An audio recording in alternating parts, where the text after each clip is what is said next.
and thrive. Step inside, the future's now. Welcome to the Power Hour.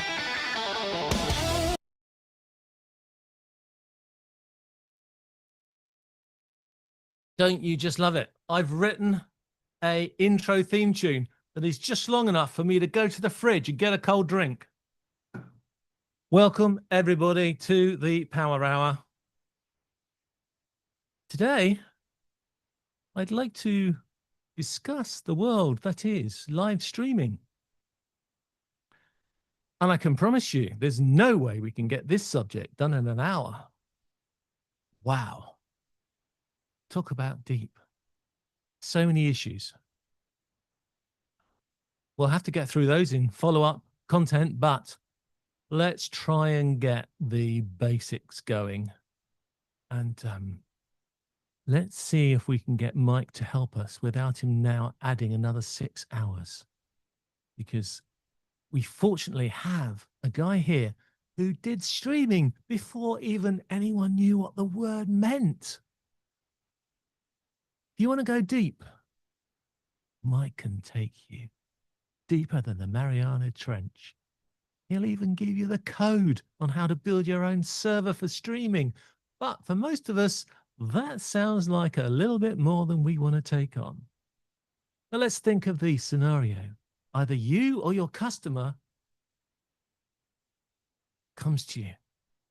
You've got an event booked or an event planned, or you're thinking about doing an event. He comes up with those immortal words. Could we stream it too?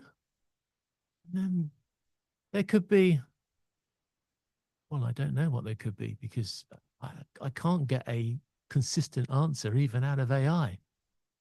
How many social media places are there which allow you to stream content live to them? Or if you're in a cruel hacker world, maybe you can hack a stream to them. Go on, I challenge you. Put into the chat all the different social media places that you think you could go, and we'll check in case there's one we haven't thought of. The most extreme one I have is I am. Would you believe it? I'm a authorized TikTok streamer. So I spent enough time mucking around with TikTok that I can now live stream to TikTok. I say that as if, you know, that sounds like I'm really important, because at the time I did it, you had to jump through so many blasted hoops to get there. It might be a lot easier now. TikTok might just say anyone can be a streamer. All you need is, you know, a couple of mates to like you. I don't know what the rules are. And the rules have changed because they changed a few times when I was following it. I don't follow it anymore. So there are a lot of places you can stream. That's what I'm just saying. And a lot of ways you can stream. I don't think I could stream to TikTok the way I'm streaming to everyone now, because you have to have specialist studio software, TikTok. But a lot of these services seem to still hide behind that great friend of ours, RTMP. And that's really neat because, and you've only got 5 minutes, Mike. Mike will be able to tell you, and he will be able to talk, and we might even time him. He'll easily talk for 5 minutes, naming all the different types of devices and interfaces that he could set up that would allow RTMP streaming. Because it's the common way. It was the original way, I believe. He'll correct me, but it was the original way of talking to these services. We are, or I was just checking on the screen to make sure I really am. Yeah, we are RTMP-ing. Oh, that doesn't sound good. Anyway, we are using the RTMP protocol to talk to YouTube, for instance, at the moment. And if I have a look, we're using a third-party software, which we'll get into later, to stream to as many ridiculous places as I could find. So we are streaming to 2 YouTube channels that I own, 2 YouTube channels that Mike has control over, a LinkedIn profile of mine, and a Facebook page that I don't think I've used for at least 3 years. And I can even see that there are a few people, or nobody's on my Facebook page. Sorry, I forgot. I'm also streaming to LinkedIn if that connection stays up. It hasn't before. That doesn't give me a number. But I'm told by Mike that the LinkedIn feed is live. So if you want to come and hunt me down on LinkedIn Live, that's fine.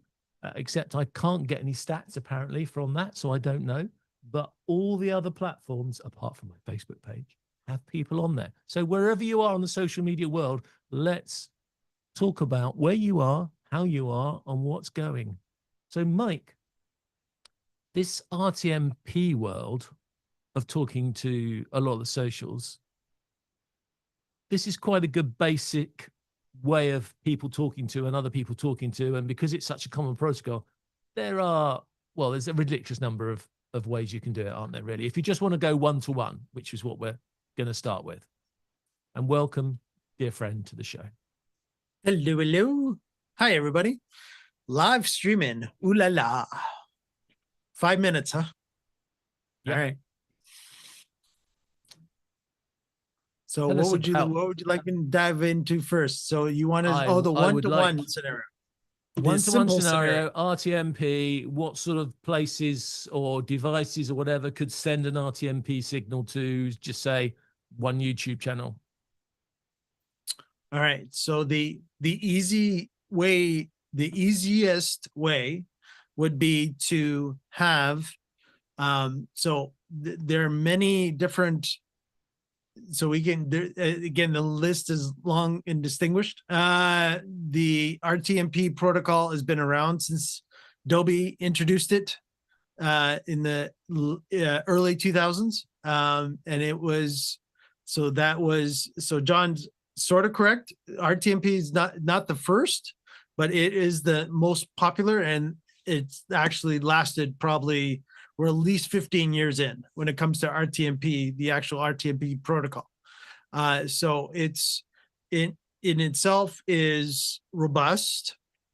Is it the best? No. And that's why there's newer technology coming out, which we might dabble in today. I don't know, but let's take it one step at a time. So RTMP, so as long as the device or the piece of software has capabilities of having RTMP built into it. So this could be a hardware device, such as cameras. Yes, John asked me just before we went there, does Mike's cameras have RTMP capabilities? Yes, they do. They also have this other 3 letters, which we'll maybe talk about later, but we're sticking with RTMP right now.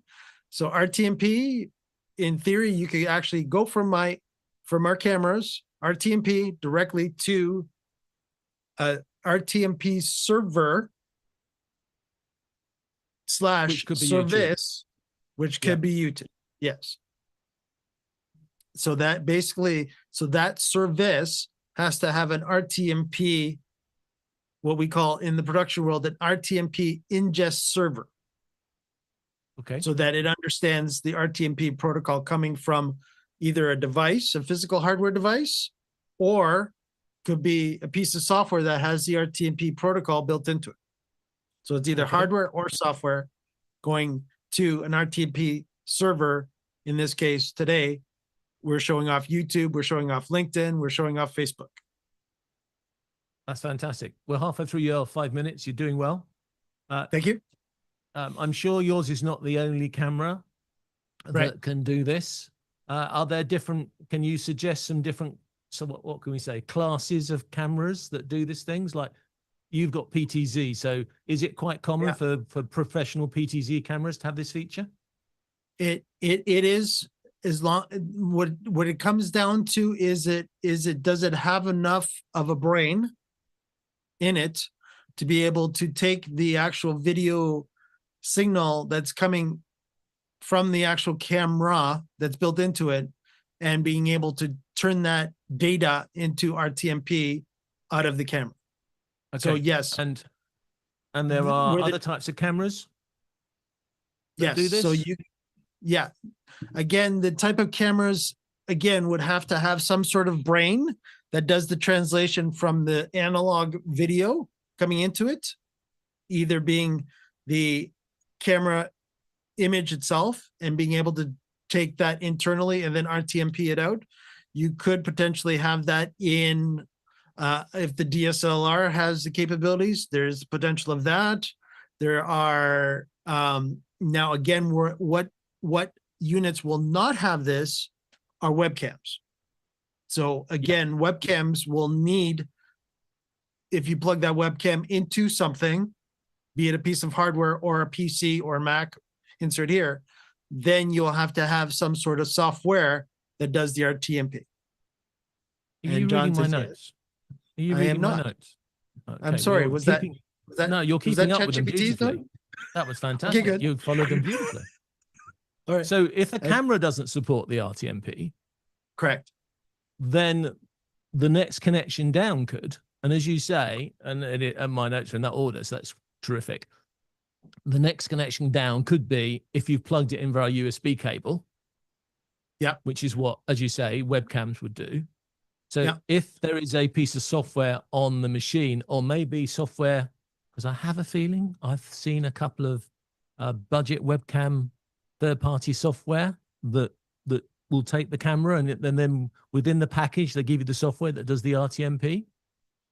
I can't name drop anybody because I can't remember what the name of it was, but so we can have the camera connected by USB, which I know you don't like because it's not professional, and I know a lot of our watchers don't like because it's not professional, but that could be them processing. So the other way of bringing the signals down is going to be a HDMI, which I know you still don't like, or it could be SDI, Mhm. and those will generally go into a piece of hardware, whether it's I had one on my desk a minute ago and I haven't got it now. Whether it's a card plugged in the back of a PC, Right. or it's a physical device on its own, there That are has an devices input. that will take Correct. those signals, and there are many of those that can have RTMP built into them as well. Correct. Yes. So there are specific, and so there it is, the A10 Mini Pro, perfect example because it has a built-in, and this is the important word, everyone, that we're going to learn today. You need an encoder, and we are talking right now about RTMP based encoders, right? So the RTMP protocol itself, even though you might say, well, Mike, I have RTMP built into insert software here, OBS, vMix, Mimo Live, da-da-da. Yes, on the Mac side as well. Absolutely. But again, all of them have built in the RTMP encoder capabilities into their software so that the encoder can be sent to an RTMP server to be decoded. Okay.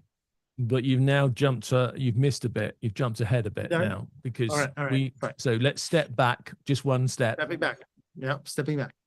We were talking about hardware encoders and you got a bit excited and started talking about software encoders. So let's go back to the hardware encoders. Sure. Okay, we know that almost the lowest level of ATEM, the ATEM Pro, was certainly the second one up in the family, isn't it? Has the RTMP encoder. I know a lot of other higher level ATM products have the encoder in it. I'm getting the words now. Everybody's impressed. Aren't you impressed, audience? But a lot of the, I'm not trying to, okay, this is just the way I see it, right?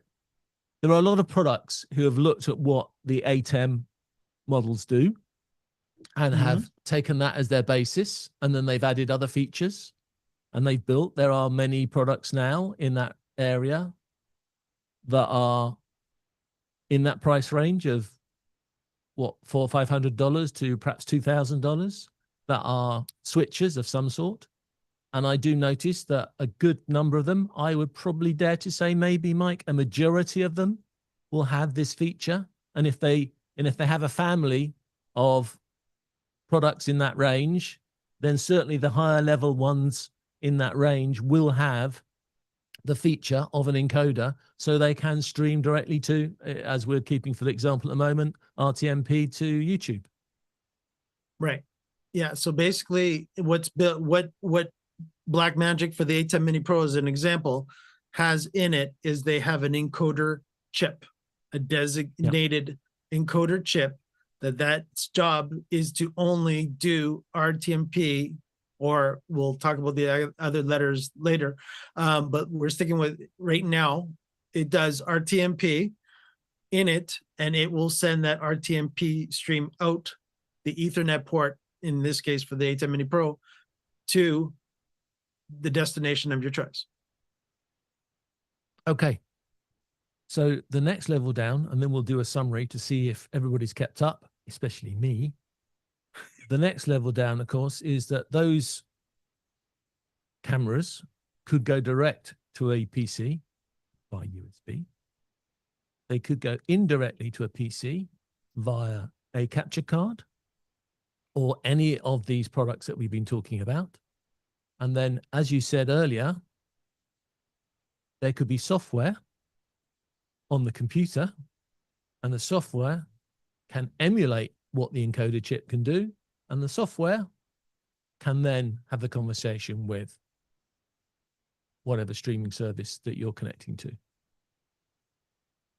Yeah. So basically what the software then will do is start to utilize the CPU and GPU of that PC Mac insert here, right? So that's where the trade-off then becomes, and depending on the software that you've used, depending on the platform you use, you know, in the Windows world, they will offload that a lot to the GPU. So again, John and I know vMix very well. vMix will say, oh yeah, if you want an RTMP encode to YouTube, in this case, definitely I'm going to be using your NVIDIA graphic card, because I'm going to use its brain instead of using the CPU's brain, because the CPU's brains were worried about what video cameras you want to switch to. That's brilliant. And we've done it in about 5 minutes, which is fantastic. There is one, it's going to be a load, but there is one big issue that we need to bring up now, which Mike's already beautifully alluded to, performance. Mm-hmm. We have a performance issue that we need to be aware of. Yes. Because RTMP, those that have used it will quite often know you're doing a live show and there's like a 5 second, a 10 second, a 15 second, 20 second even delay for the audience. Here's what comes out of YouTube. Now, this is for 2 areas of performance, Mike, that we really need to look at. Firstly is the device that's generating the RTMP needs to have the performance to keep up with whatever standard of output it's doing, because if it doesn't work, you're going to lose the connection. And the second thing is the pipe that's sending the data between that unit and YouTube needs to be of a certain quality. Otherwise, again, if it doesn't, you're going to lose the connection. And for somebody who has lost connections to YouTube in the very recent past, that is a big problem. So could you perhaps give us a little bit of a coverage on that? Sure. So basically, when it comes down to the performance of the machine, we have to make sure that the performance of the machine is not being overburdened, right? So you can only do so much in the machine, right? So we have to take that into consideration. And this is why a lot of people will actually instead do a lot of the actual RTMP encoding outside the software workflow. So they will, a lot of the time will say, okay, I'm going to use vMix inside the PC to mix the whole show, but I'm actually going to send the output of what I'm actually going to want to send out to YouTube into another device. And that device is a dedicated piece of hardware that its brain, that's what it was built for to do the whole time. And this is not necessarily an A10 Mini Pro, but these are other hardware encoders that's their only build. Yes, John. Is that why a lot of gamers will have their streaming set up on a separate machine to their game, so their game can't encroach on their streamer and the streamer can't encroach on their game? 100%. Because again, the games are so intense on the GPU to make sure that the game looks pretty and that they don't die because of the fact of them online gaming and the GPU has to keep up, the internet connection has to keep up, just for them to make sure that they can actually win the game, that they've offloaded that to an additional PC, and its job is strictly to send to all the different platforms that I want to be able to, all my gaming platforms of Twitch and YouTube. Yes, we haven't talked about Twitch yet. Twitch is in here too somewhere. Twitch, YouTube, et cetera, et cetera, et cetera, where are all the different, gaming platforms that they want to send to. Yes. So 100%, that's why a lot of the gaming guys will do that. That's fantastic. I did warn you at the beginning that we'd never get into this subject as deep as we really need to. No, And we are a third of the way through, and all we've done is give the path for one protocol. right. So let's double our score then, because there's another way of talking to YouTube, for instance, SDI. Now, Mike, so we don't have to spend another 5 minutes going through the whole tree again, can I assume that there are a number of cameras, switchers, and pieces of software that could just use SDI instead of RTMP? Oh, I think you're getting the protocols mixed up. Did you mean SRT? I Instead of did SDI. mean SRT. SDI is how you talk to something else. Thank you. Good job you're Yeah. here. So SRT was those other letters that I was talking about, everybody. Yeah. That we like SRT a little bit more, if not a lot more, because it is the buzzword of live streaming of, we want to reduce our, altogether now, latency. So this is the infamous RTMP has more latency than SRT. So what does that mean? It means that they're basically, they work the same, and I'm going to be very vague by saying that, and everybody who go in chat will go, Mike, they're not the same. Right, they're not the same. But let's just stay at a very basic level and say that they are sending an audio video stream from an encoder to a server. Let's stay at that level. Let's all be in Okay. agreement that we're talking about that level. Because yes, there's listener, there's the whole, I'm not getting into the SRT protocol, because again, that's its own show. So when it comes to RTMP versus SRT, yes, SRT is now the new king, because of the fact that the latency from the actual encoder to the server has been reduced drastically. So basically, that is where SRT now comes into play. So go ahead, Johnny. Does that mean that SRT is more vulnerable to bad connections or bad PCs or breaks and things? Or has it improved that as well? Less vulnerable, because you can actually, in the actual SRT protocol itself, which is the big difference between the RTMP protocol and the SRT protocol, is SRT protocol is a lot more, and again, I'm going to be very generic, and everybody's going, Mike, there's other things. Okay. Generic version of SRT is that, yes, you can actually build in more of a buffer.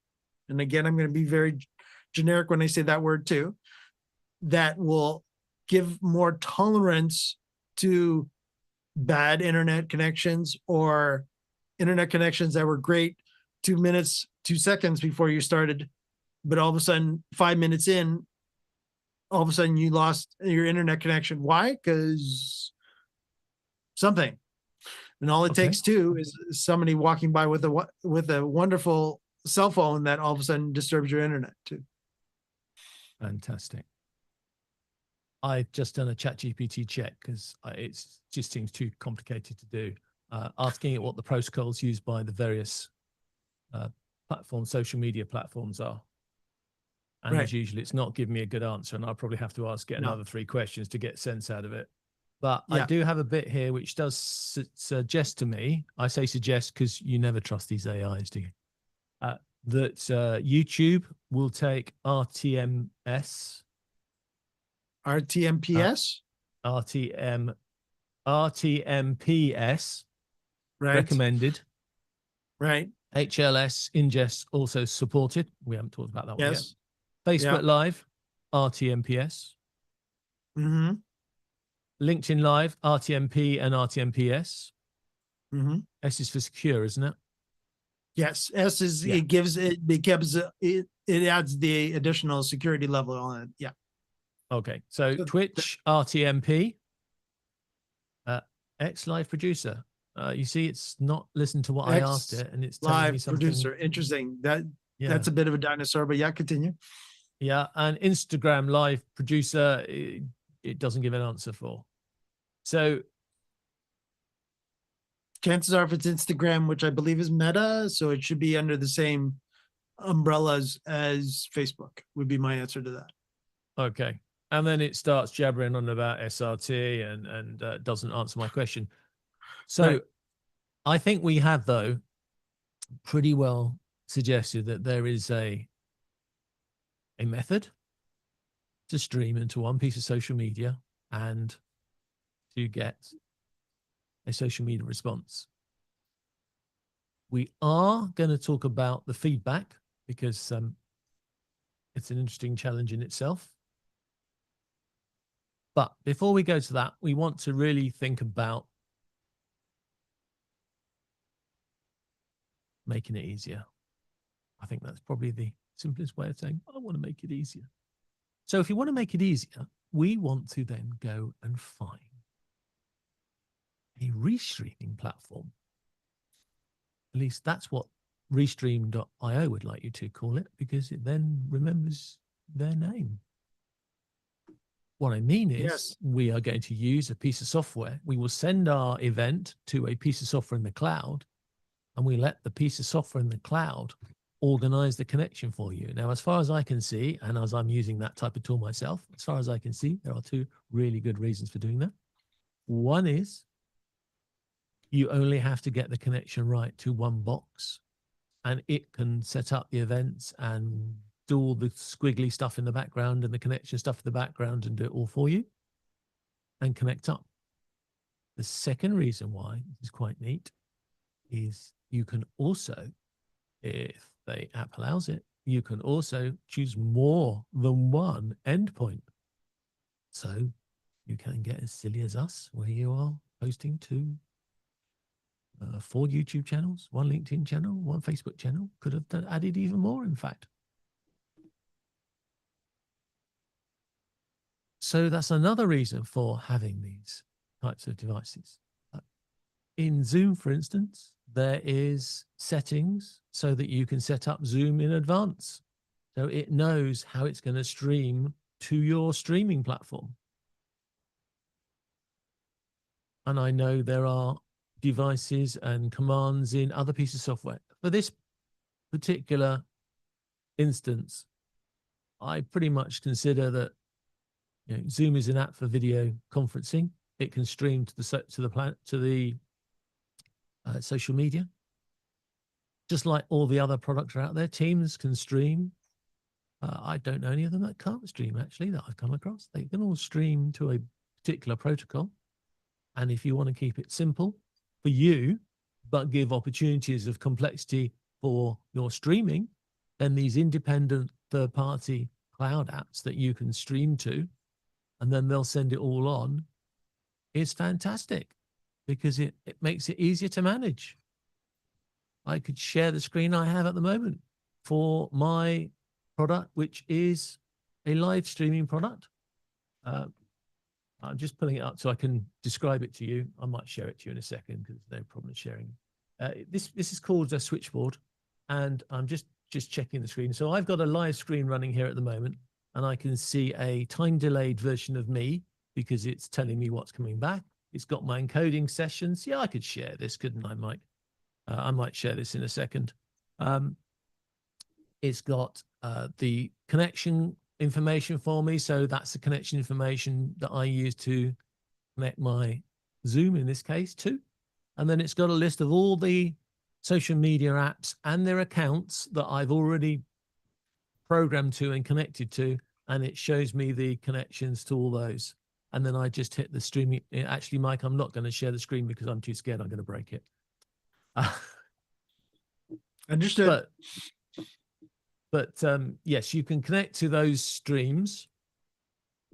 And what's nice, and I have checked, this works on other products. This will work on Restream as well as Switchboard. You can set up the accounts that you want to have access to. And it tends to remember the, the registration login for a certain period of time. Obviously, the platform forces you to time out and you have to reconnect now and again, but that's normal for social media. However, I only have to connect remember, I want to go to YouTube, I want to go to LinkedIn. So I only have to connect the profile image of the video content I'm going to create, a title and description, and the restreaming software in the middle passes all of that data on to the social media accounts, sets them up in advance. And that means I don't have to do all that virtual paperwork. I don't have to go into every single account and then find out what their stream keys are and put them back in the system. I have the stream keys that get me to the thing in the middle, my restreaming protocol, and my restreaming protocol will go and set up all the accounts, all the links, or do whatever the preview is that's available on those. It all goes in there. And then what we do for this show is a few minutes out, I will connect my Zoom to that service, and I can see it working on that service, and I'm connected. And then when it's time to go live, I hit the start streaming button, and then I watch for all the little connections to go live. LinkedIn's always last. Don't know why, but LinkedIn's always last. YouTube's usually first. Facebook's usually in the middle. LinkedIn's always last, which means we get a bit more white space at the beginning for YouTube. And that's a challenge that I've got to think about how we make that better. But this is the one direction for going out. Mike, if there's anything you want to add to that, otherwise we'll talk about the other problem. Keeping up with your audience at the other end. The other problem. Oh my, yes. But yeah, so actually Tony from YouTube, hello, Tony. You're very psychic when you said, quote unquote, can you briefly cover how a platform like Restream can be helpful in certain workflows? Within milliseconds afterwards, what does come out of John's mouth? Oh, how do we restream? Yes. So just to reiterate what John said, to make sure that everybody understands. So one feed is leaving, as John takes a quick drink, one feed is leaving the actual encoder. You do not necessarily, now we're not going to get complicated with this, everybody. And you'll say, Mike, I can send multiple feeds from the same encoder. Yes, you can. And look at John already shaking and wishing that wasn't necessarily water in his water bottle at that point. Bandwidth alert. Right. Bandwidth alert. Yeah. Please don't stream multiple. Right. This has been a Lord Zoom service announcement. That's right. Exactly. And there's reasons for this too. So not only do you have to make sure your encoder can handle the multiple streams that you're going to stream out. So we're talking performance again, but we're also talking about now bandwidth. Yes. And bandwidth is the key. If you've got just enough for one, don't put two. Don't try three. Heaven forbid, try five like we're doing today. 5, 6, 6, 6. 6. Two for John, 2 for me, 6. Yeah. So we're doing 6 today. So if you take the math, everybody, and don't say that, oh yeah, I can do it because I got 100 meg up. Fine. Again, you would have to send out 6 feeds from one piece of hardware that already you might be allocating to also do something else above and beyond just to stream out of the machine. And this is where we're going back to what John's talking about when we're talking the gamers. They've even learned that, heaven forbid, share the same hardware with the gaming that they're doing to make sure that the gaming doesn't lose, so they don't actually lose in the game. At least if they're losing, it's their skill set now that they didn't shoot right at the right time or do something at the right time in the game. heaven forbid it actually be that their screen started to freeze because they're running their CPU and GPU at 100%. Yeah. Right. But yeah, so Please when be it comes warned. to, yeah, so when it comes to that stuff, yes. So restreaming, absolutely. So finding your favorite restreaming service definitely is, if you do have a client that needs you to go to all their social medias at the same time, then definitely a restreaming service definitely helps. If you're just going one-to-one, then chances are your encoder to the actual service that you're using, should it be a YouTube only, a Facebook only, notice the word only. Again, as long as you're using only one out, then you'll be fine to go direct, right? And we're not talking yet about backup streams. We're not going down that road yet. I'll leave that up to John if we are going to touch doing backup streams as well today. I doubt it. The answer to that, my friend, is I can't find any concrete advice to give apart from ask, because I just don't think that these platforms are set up to do backup streams well. I know you can do it YouTube. I know YouTube has had a backup stream facility for Long time. for forever. Yeah, certainly before Yes. COVID as a as a marker. Oh yeah.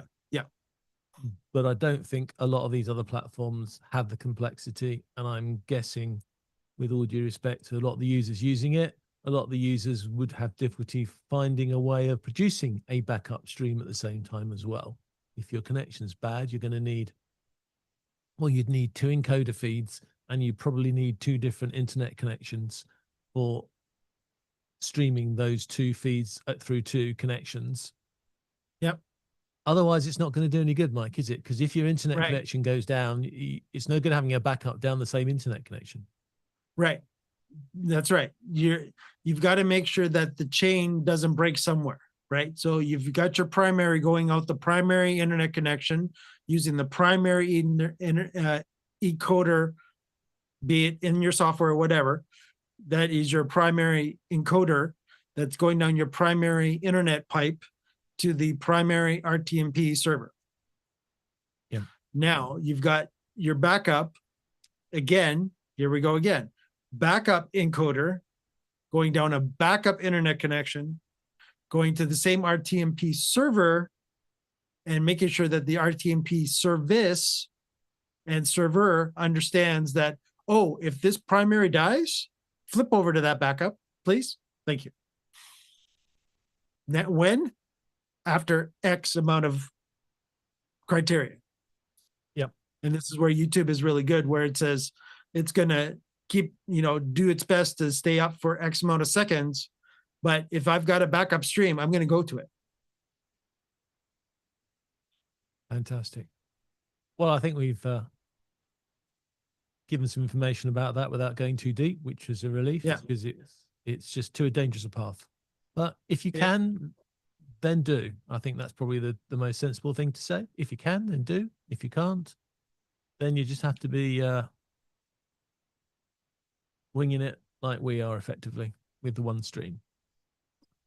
Right. Of course, if you are doing any of this, don't forget to be recording your main show, because if it does go wrong, you can always upload it. It does frustrate people, obviously. It does mean that the people that went there to watch it live are disappointed because your system wasn't good enough to keep going, and it may have been out of your control. But if you have a backup and you upload it, most people will drop on by later.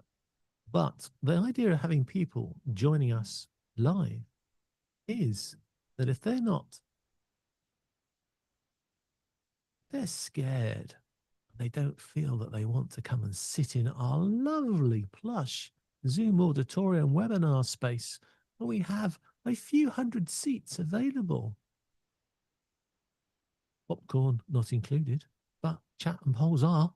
I mean, it's a lovely place to sit. But if you don't have the time to go in there, then you may be watching through the social media feeds. In fact, why would we be doing the social media feeds if we didn't want to encourage people to listen?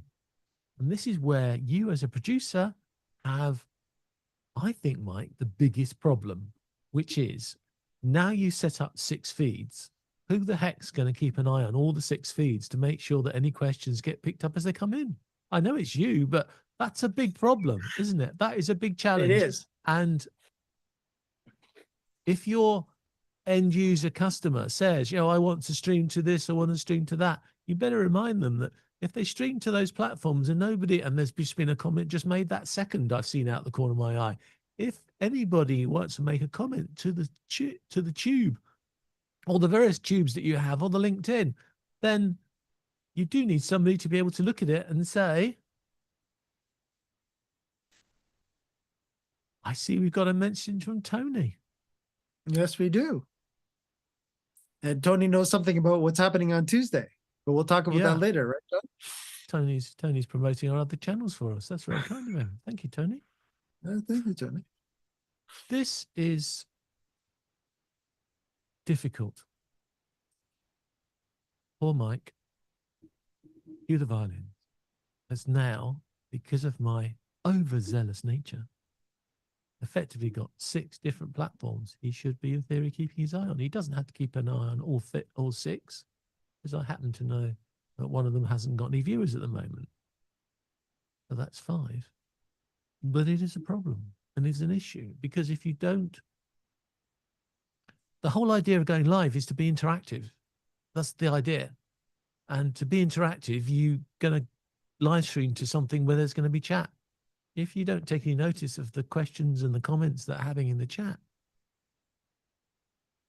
even if the presenter is just waffling on and not taking any notice of the chat, you do need somebody in your team, a social media person maybe, to talk to the social media and have conversations with them. And if you don't, I do question the use of live streaming. You might as well have pre-recorded it and just upload it at a particular date and time.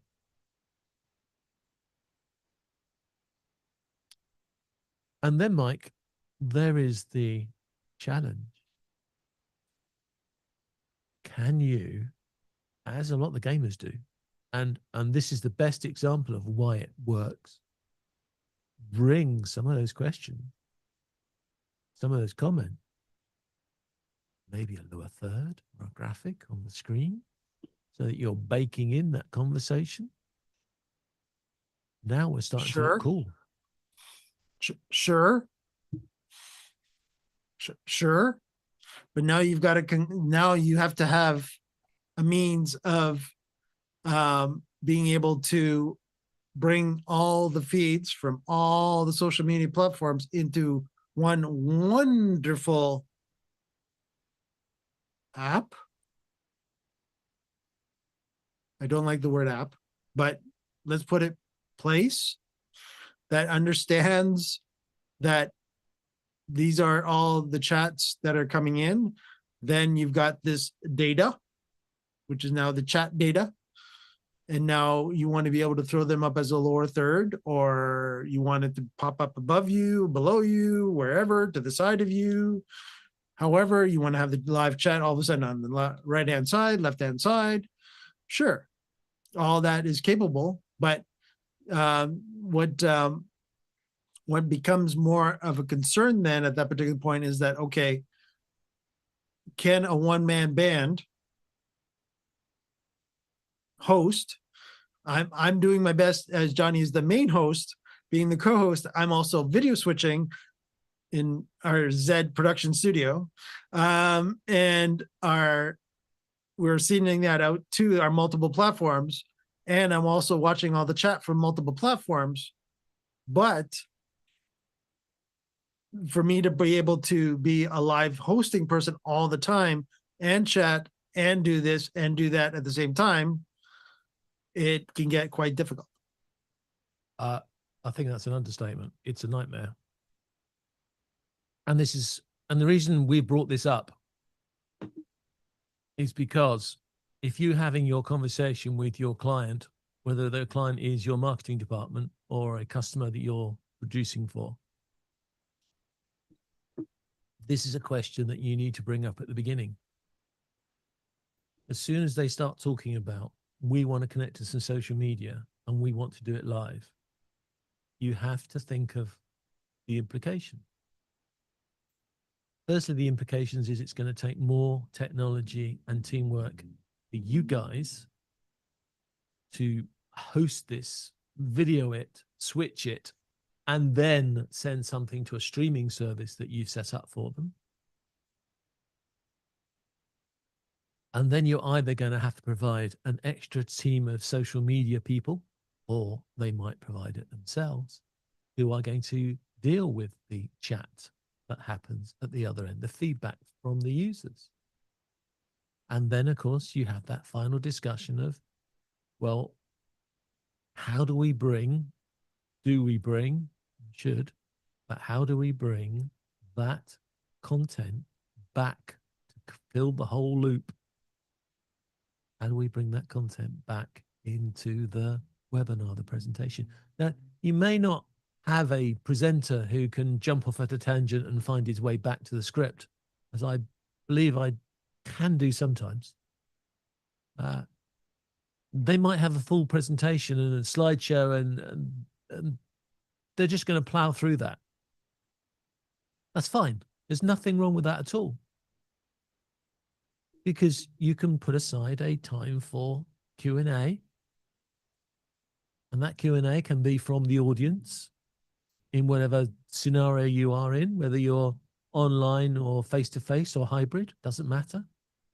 And you can then, somebody can have cut and paste maybe, or taken screenshots even of the chat that's happened at the same time in the socials. So you can bring that into the Q&A. And just one little other aside, which ChatGPT didn't mention, but I'm sure they might have a full presentation and a slideshow. And the other problem is sometimes people put in, I was trying to look down to see if I could find one, but actually our people today on YouTube are really, really good. Sometimes, very often, people make comments. And unless you know where in the presentation that comment was made, there is no context to their question and you have no idea what they're asking about.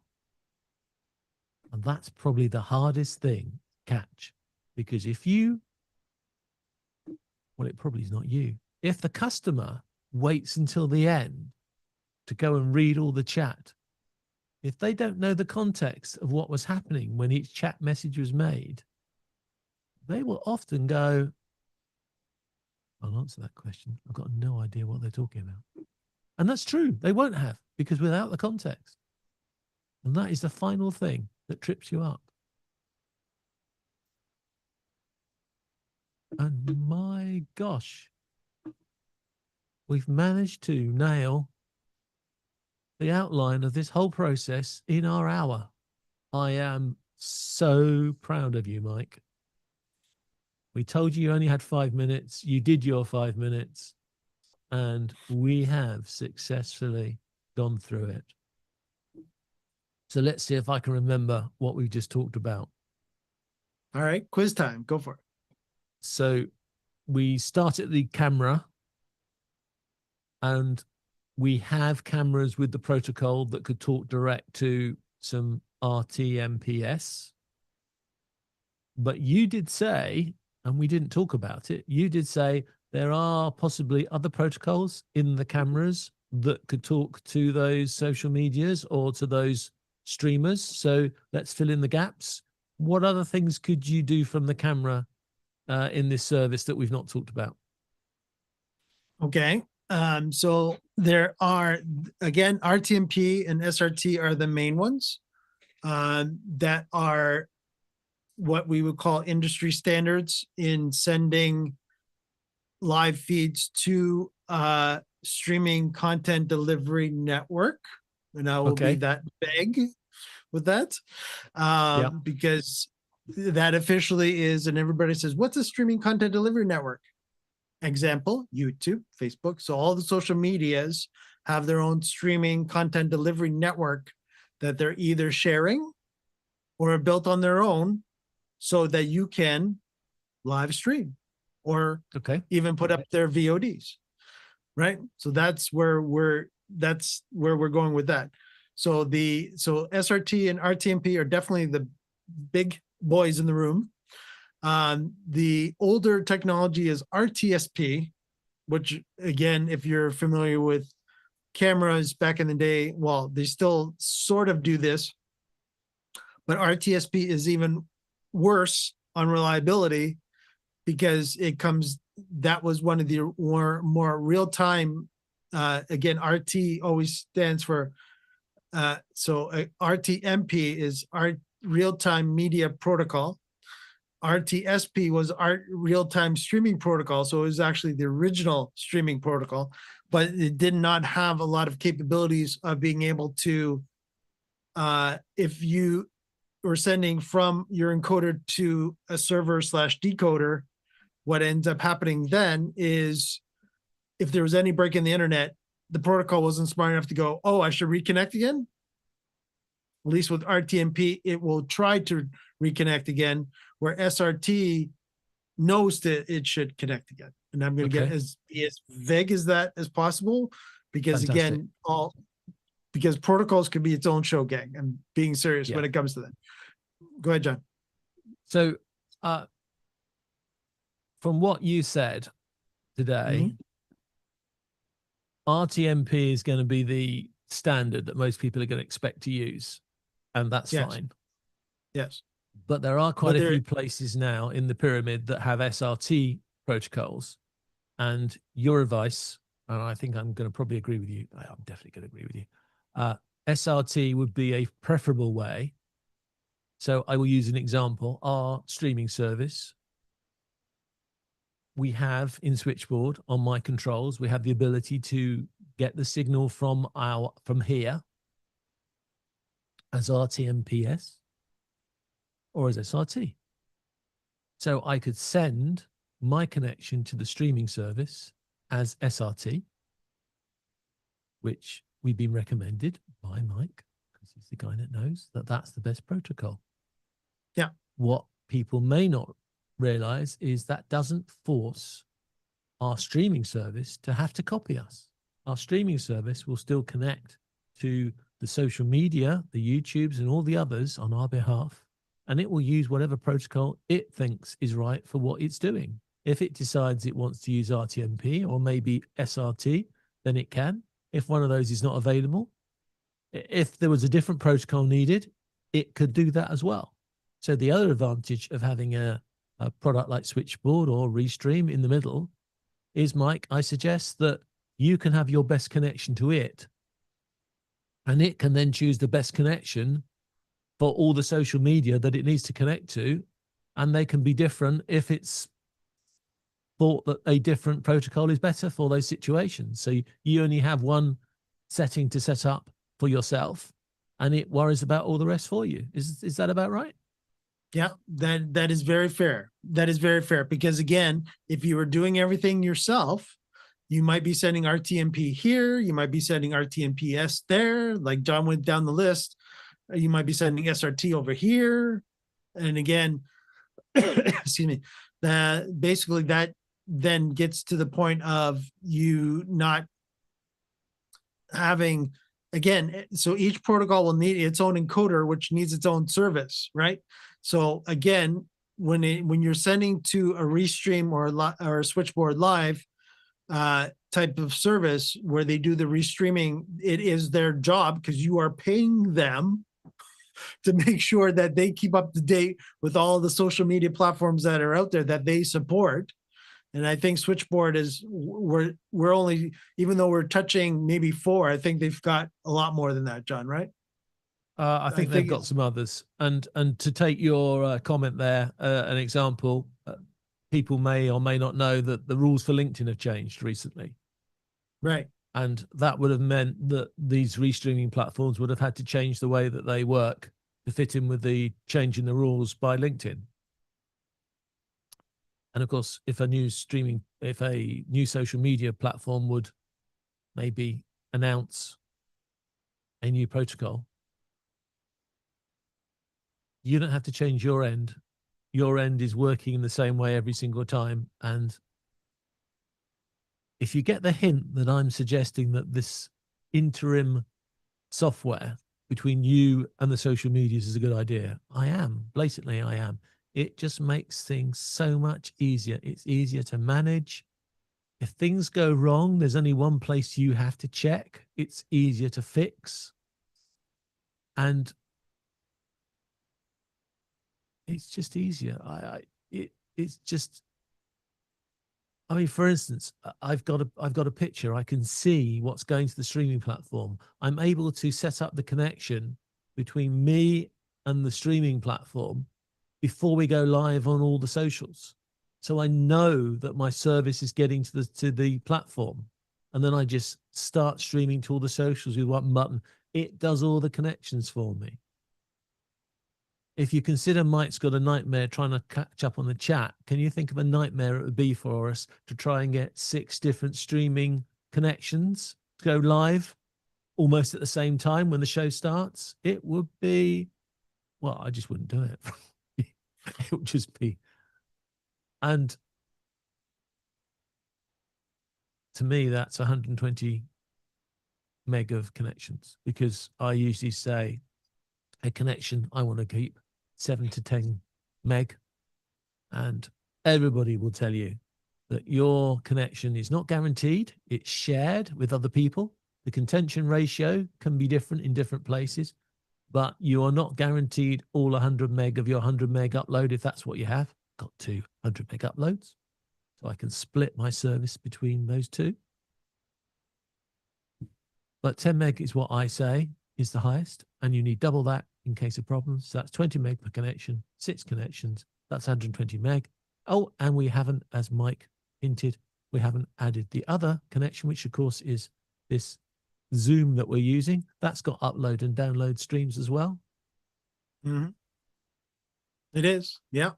And again, if you're using their enhanced media product, which we won't get into because this is the wrong show, but yeah. yes, that will actually kick it up even a couple more notches on the bandwidth side. Yeah, we couldn't use that in this setup. So my system here is running, I can tell you because it gives me this thing. I'm running 30 FPS and I'm running at 4.8 megabits. So you would think with 100 meg uplink, that's safe. That and one Zoom.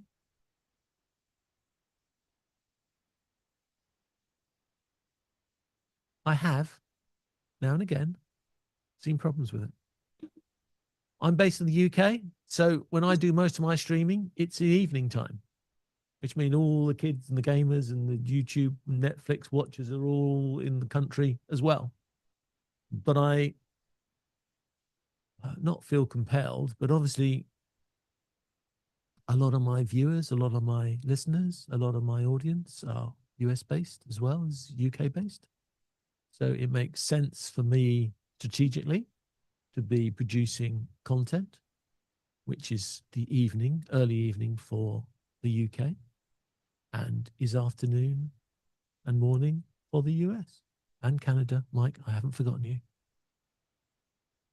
That means that I am producing my content, and although I've got 3 different broadband suppliers, I can't escape my pseudo commercial contract from the fact that those internet providers are still providing broadband services to all the other properties around me as a consumer product.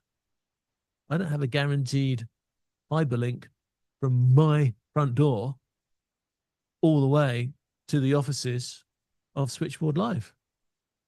I've got to share. So whenever I do a communication check, I will always halve whatever broadband supply I have before I even start adding up the numbers. Quality into one supplier obviously then makes sense. And that one supplier can then be responsible for sending it out to my other social.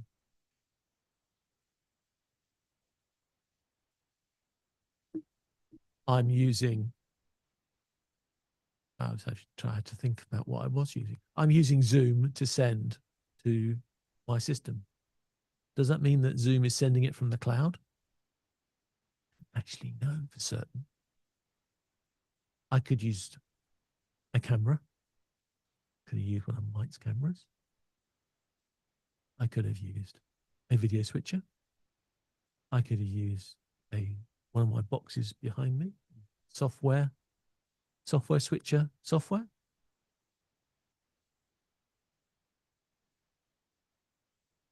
However, unless I'm only going to one social media platform, I would always choose a restreaming service to send my signal on.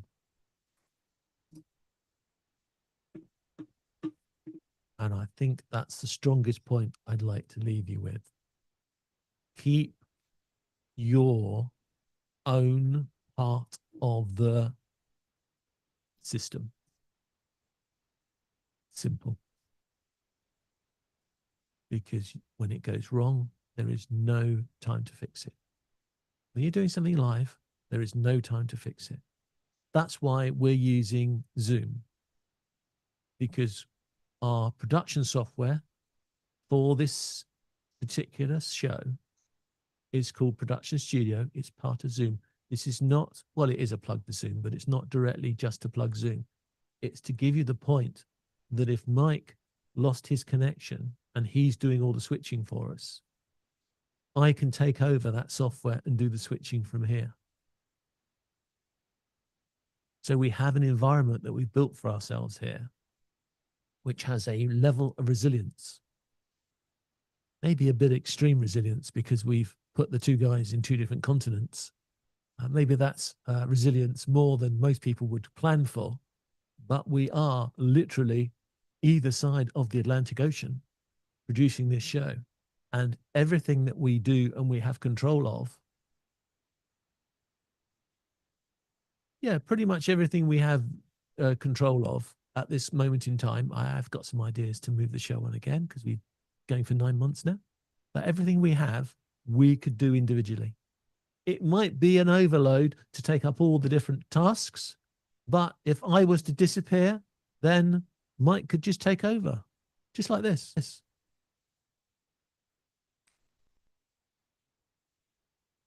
Yes, I'm here. He's still there too, by the way.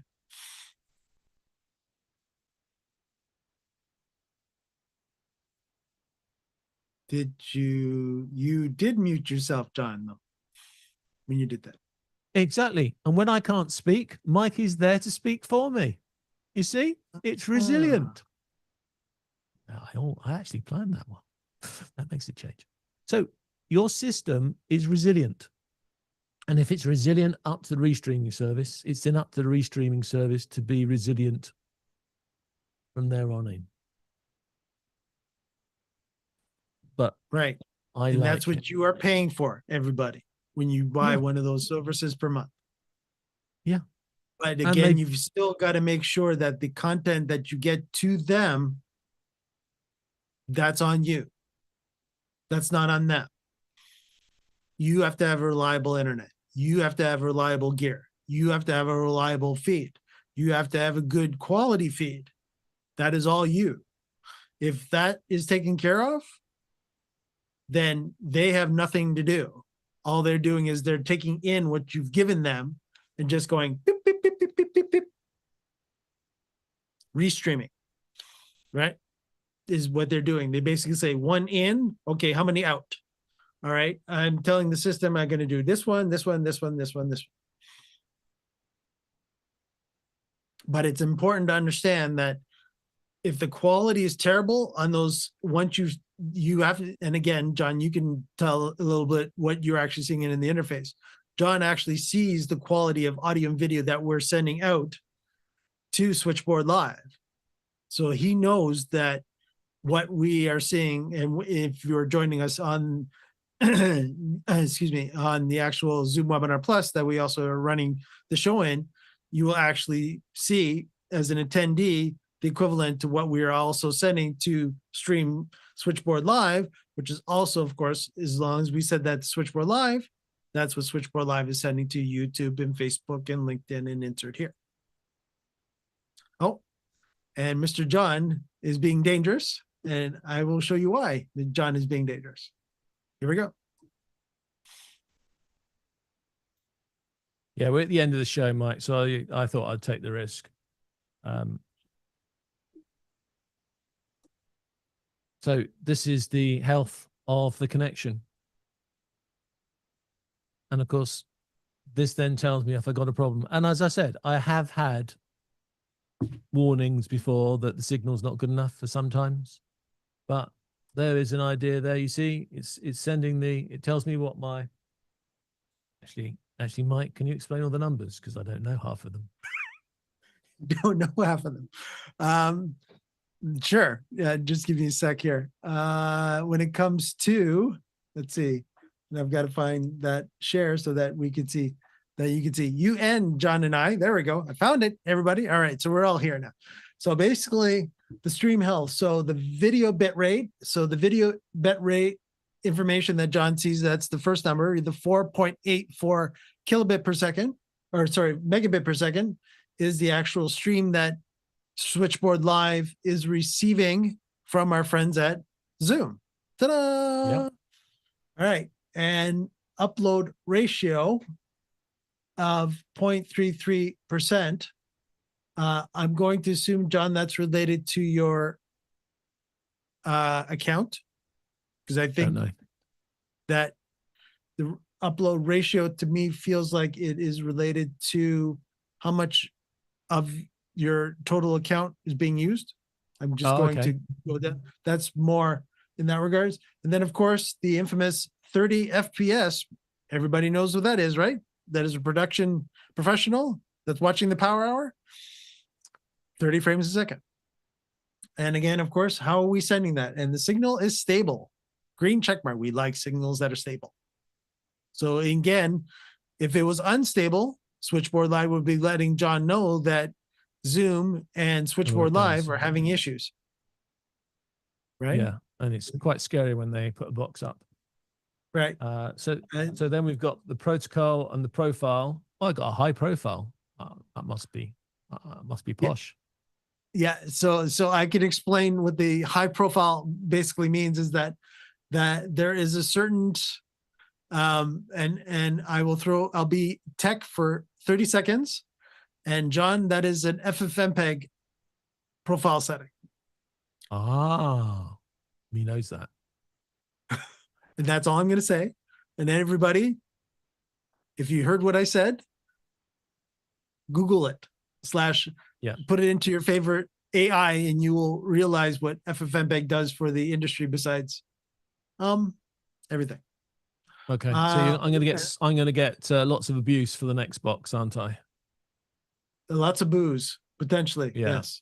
That we're only, you only are sending from our friends at Zoom only 720p. Yes. Yeah. Okay. So in my defense, we had problems getting the connection working today. Zoom wouldn't talk to Switchboard. Well, no, it was worse than that. Zoom thought it was talking to Switchboard, but the Switchboard box wasn't showing me the image and wasn't receiving the connection. So I reset it 3 times, I think, before we got it working. And of course, being a chicken, I downgraded it to 720 instead of 1080 because I was having problems. Any idea what a GOP size is? And is it of any interest, or is it just that? Yeah. So when it comes to the GOP duration of 2 seconds, that is that is good. That is a good number. That is so GOP. Don't worry if you don't know what it is. They could have put these numbers up just to look clever. Yeah. Again, the GOP duration is not a bad thing. If you have a larger GOP duration, there is potential that if there is any internet outages, that it will be a lot more. All of a sudden, when you come back, it won't actually be able to catch up nicely. Okay. I'll be that generic with that. And then, of course, there's your infamous latency number. So that's the latency between. That's good. Yeah. And there's a reason they have it as green. So that is the latency between our friends at Zoom and switchboard live getting the feed. So that's how much latency there is there.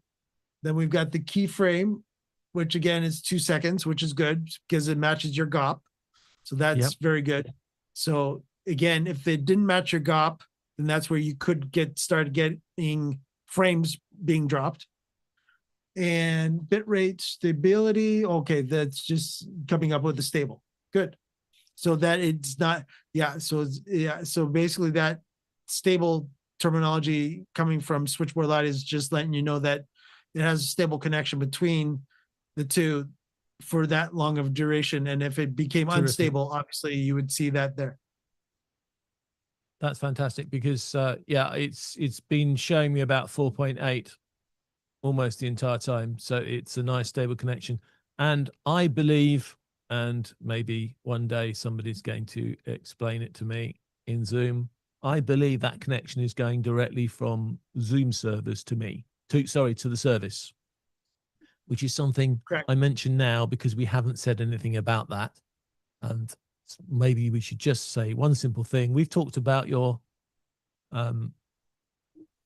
connection, and we said you have to have your internet connection right. In this particular case, I believe that Zoom is sending the connection from its cloud to the restreaming service, and it's the connection between those two. It may not be that way because there are different ways to connect to Zoom, but that is one thing we didn't consider or didn't think about.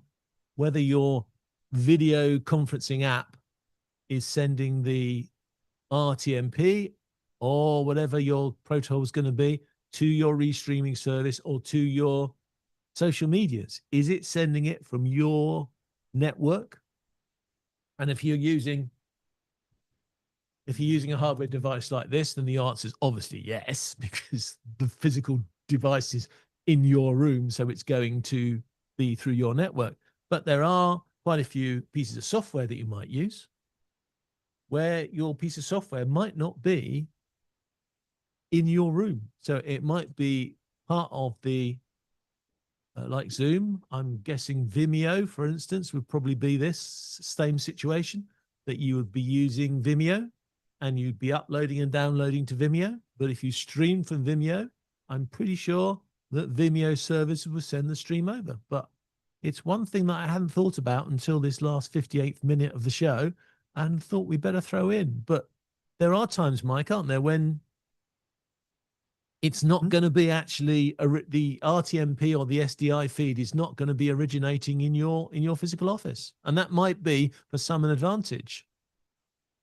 Yeah, and I've got to clarify again. John did it again with the different acronyms. We're not talking SDI again. We're talking SRT. SRT. But yeah, when it comes to RTMP or SRT, I'm sorry. I'm sorry. Mike is bullying me so much to switch all of my computers and my cameras to SDI from HDMI that SDI is all I have on my head whenever I see him. That's true. So I apologize. And that's not a bad thing, because we all in the production world, we all love locking connections, don't we? Everybody that uses XLRs. We want to make sure that we hear that click. And we now with the SDIs, we have a push and twist. Absolutely. Where an HDMI, all of a sudden, oh, did I step on the cord? Boop. Yeah, I guess we did. So basically the scenario there is that when John is talking about from Zoom, yes, it comes from their cloud. So basically it's going from their cloud to Switchboard Live's cloud. And that actually, I like that last screen that I saw, John, too. That actually would have been interesting to show just before we should finish that up. But I did like that. I don't know if you want to show that or not, but yeah, we can show that screen. It's not going to look so impressive now because the numbers are dropping, but they're realizing we're getting to the end. So, and we've gone to our hour, so maybe that's why we're also losing some people. But if I can find the right button, I will give that to you in a second. All right. There we go. Share, and I want that one there. Yeah. Optimize the video. Fun live television, everybody. Live streaming. See, it's not a good much example of why you need extra people to help you with your right. system. There you go. So here you can see Would you like to explain this all, Mike? Sure. So basically, so on the very left-hand side, of course, John has got multiple tabs open, but on the very left-hand side, if anybody is familiar to the layout of YouTube Studio, this has a little bit of YouTube Studio feel to it. So on your actual left-hand side, so yes, you get to see how much of a delay there actually is, because that is your input screen that Zoom is sending to Switchboard Live. And on the actual right-hand side is all the different sites, and I will call it that. Should it be social media sites, or even you could actually have in here too custom RTMPs leaving Switchboard Live as well, but and custom SRTs as well. But we won't get into that. But right now, what you're seeing right now from John is that these are all the different ones, and you can see all the green toggles that are actually telling you that it's being sent and the status of it. And if you can see that on the buttons themselves, which I'll make everybody so they can see the fine print a little bigger, that it basically says public in front of above each board, each toggle, to let you know that it's actually being publicly sent to those platforms, where there it would actually show public, private, or unlisted when it comes to YouTube. Did I miss anything on the interface there, John? No, Maybe- no. There's a little red live by each of the icons, which is what I have to wait for to see when they're all connected live. And then, of course, you have the title for each one and the number of people left. I am not surprised nobody's watching my Facebook feed, because I haven't used my Facebook feed for probably 2 years. And we didn't tell anybody that we were going to publish to these extra feeds. The annoying thing is LinkedIn doesn't seem to respond any data back for who's live. So we can't tell from this screen who is live, but that's how that system works. And you can see there's a big stop streaming button. That used to be a start streaming button, which starts it all off. And so, yeah, the process for this is really easy. I need to connect those RTMP settings in the bottom left to my Zoom account, so Zoom knows how to talk to Switchboard. And then I just choose all these connections that I've already pre-configured and linked up and authorized to Facebook, YouTube, etc. And then I just turn on the ones I want to make available. And I can do that before the event, and it will then create the upcoming videos on YouTube and all the other things it does elsewhere. And then when we're ready to go, we just stream to this service from our app, which is Zoom. And then the Switchboard then streams onto all these social medias for us. And I have to say, it's pretty damn good. I mean, if you've ever tried to connect up properly, I say properly as in, do all the connections and the thumbnails and the titles and everything. If you've ever tried to do that for just one social media account, just imagine what a nightmare it would be, as I said earlier, to do it for 6 just before the show, or even if I did it a week ago to pre-announce. That's a lot of work. It's a lot of potential problems. And then I'd have to connect those 6 up by hand, and then I'd have to have the bandwidth. But if you go above 1, I genuinely hope that it would be a no-brainer for you to use one of these products. It's just so much easier.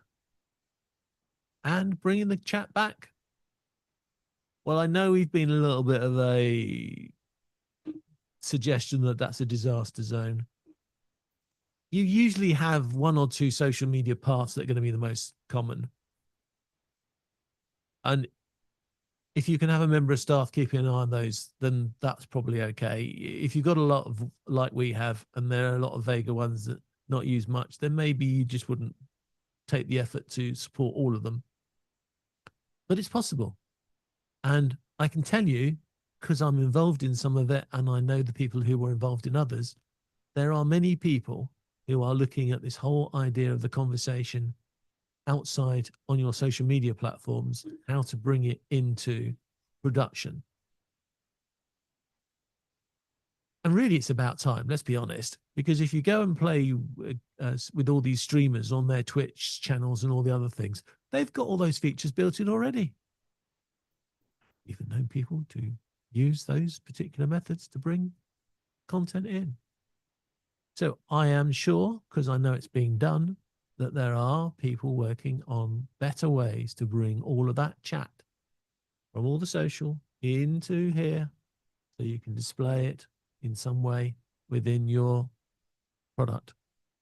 We know it's happening in Zoom, and I think some of the products which I've heard about would probably work on any platform. Can't say. I'm not under an NDA. It's more of I'm not supposed to know situation. So I won't say any more about that. Apart from, I'd love to thank Mike for the great work he's done today, because we've made him work a bit harder. Thank you, Mike, for doing production studio. Thank you, Mike, for being our social media expert, keeping on the social media. Thank you, Mike, for doing a great proportion of this show as well. Absolutely sterling job. I'm feeling like I've not done anything. All I've done is read some notes that I created, and that's it. So thank you, Mike, for everything. Thank you all for watching, listening, and if you're on the recording, thank you for being there too. Just because you're on the recording, don't feel that you can't contribute to the chat, because Mike and I do have a check on the chat a few days after, see what's going on, see what comments are made. But I shouldn't go into detail because that's his job. He's much better at that, closing this show, than I am. Little special note for you all. You want somebody to support you on a show and be able to clean up stuff and bring it all together.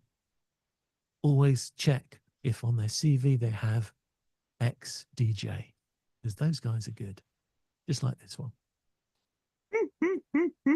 Ex-DJ, ex-VJ, ex-drummer, or not ex-drummer, not ex any of these actually, but that, not full-time of those anymore. But yes, definitely. Thanks, John. And thanks everyone for joining us this week on YouTube and Facebook and LinkedIn and all our different other channels that we were streaming to today. You're all on the list and you all saw who you were. Don't forget to like and subscribe to our channel to let YouTube know how much you love our content and how much you found this content interesting. And John and I are here to infotain you every week, every Friday. When? At 3 p.m. Eastern or 12 p.m. Pacific every Friday. Actually, no, that's not us. That's the other show. Let me do that again. We're here at noon Eastern, 9 a.m. Pacific. There we go. I got it right now. For the production, I was thinking of our Tuesday show, which somebody wanted a teaser about production studio. Well, we talked a little bit about production studio, but you have to come and join us on Tuesday for Lord Zoom Live to find out. And see everyone next week for another edition of, wait for it, Production Professionals Power Hour. Take care, everyone. And check out our usual Lord Zoom Live outro.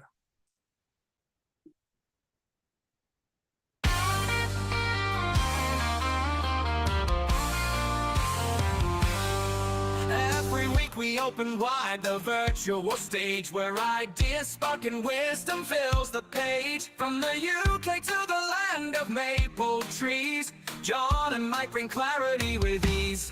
We're building meetings, webinars with might, helping you shine your message, taking flight. Whether you're new or you've done this before, Lord Zoom Live will help you do much more. We're building meetings, webinars with might, helping you shine your message, taking flight. Whether you're new or you've done this before, Lord Zoom Live will help you do much more. Thank you for joining us, we're glad you're here. Together we grow, it's loud and clear. On Zoom we connect, we learn, we grow. Welcome my friend, enjoy the show.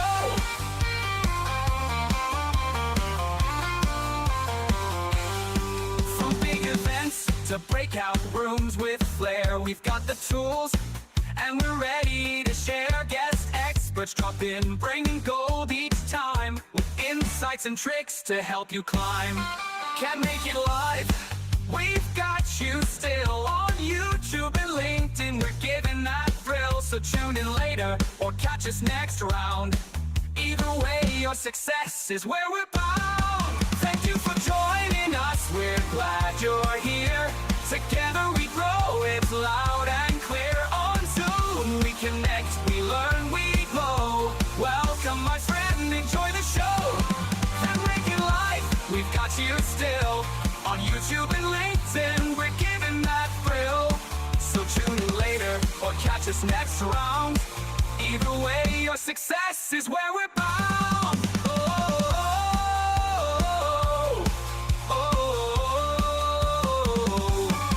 Now take the spotlight, the stage is yours.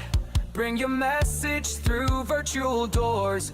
Each week we gather, and now you know you're not alone, so let it flow. Thank you for joining us, now go and shine. Share what you've learned, your voice, your time. With Lord Zoom Live, your power will grow.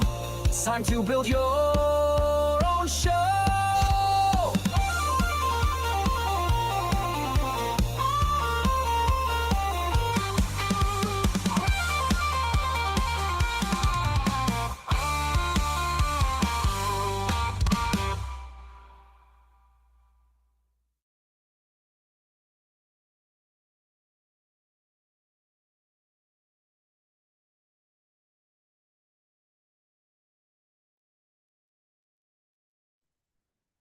And for those that would like to know, there is actually a 20-second delay from when Mike hits a button or I say a word, and it comes out the other end at YouTube.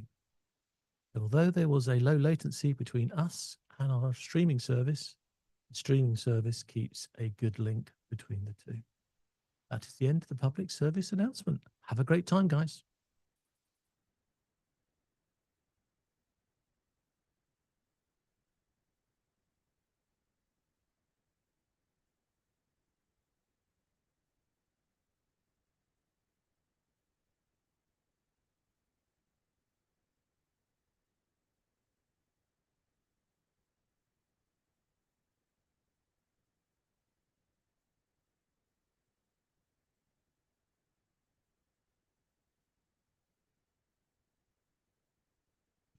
I'm watching.